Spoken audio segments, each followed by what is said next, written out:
Alright, monitoring. Monitoring of ships' actual track should be done by visually and by all available means.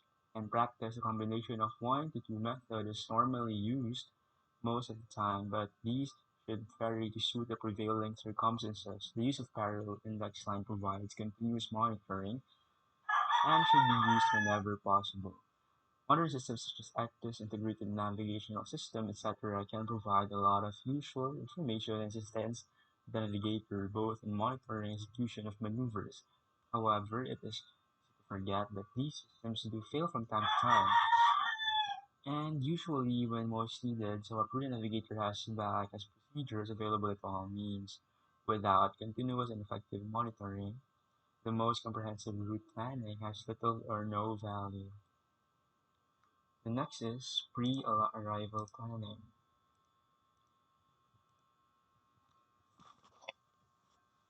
A preliminary plan should be prepared covering pilotage, waters, and the roles of the bridge team. Planning for anchoring on the shore or aborting port entry in the event of problems arising should features that will assist monitoring progress and include contingency measures in the event of primary equipment failure, poor visibility, and etc. The next one is navigation with pilot. Alright. In order to prepare for the pilot and information exchange between the ship and the port, controls should take place prior to boarding. Once the pilot is on board, details of the ship and the proposed passage plan will need to be discussed in detail. Ship maneuvering and ship particulars information should be available on the bridge. When the pilot is on board, he will assist with the navigation of the ship in local waters. The ship's position should still be checked by the watchkeeper and the pilot's actions should be at all times. Use of ship's routing. Alright. Ship routing measures have been introduced in a number of coastal waters to reduce the risk of collision between ships in areas of high traffic densities, um, keep shipping away environmentally sensitive sea areas, reduce the risk of grounding in shallow waters. Up-to-date nautical precautions should always be consulted for relevant navigation information. Compliance with um, traffic separation schemes, whether recommended or mandatory, provides assistance in congested waters and should be followed whenever possible. The next is IMO ship routing systems.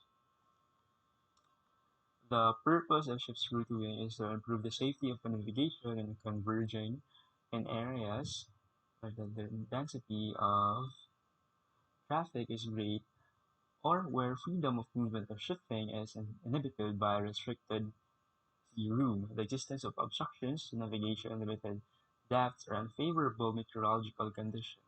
The following elements are used in the IMO routing system: separation of traffic in opposing courses, traffic lanes, separation zones, roundabouts, inshore traffic zone, recommended route, deep waters, and etc. Now, the ship routing systems, right? The number of coastal states have established ship reporting systems in order to monitor the ship in their waters. In addition, reporting systems may be used for search and rescue purposes. The master should comply with the requirement of ship reporting systems and report all information required. In the future, a worldwide ship reporting system is expected to be made compulsory for all ships. Lastly, vessel traffic services or VTS.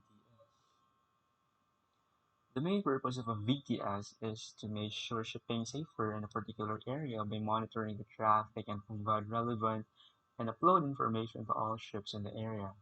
Information about posts offering VTS can be found in Sail Directions and VTS Sport Guide. Now, here are our references. So, as we all see, here are references, and thank you so much for listening, and we hope you learned some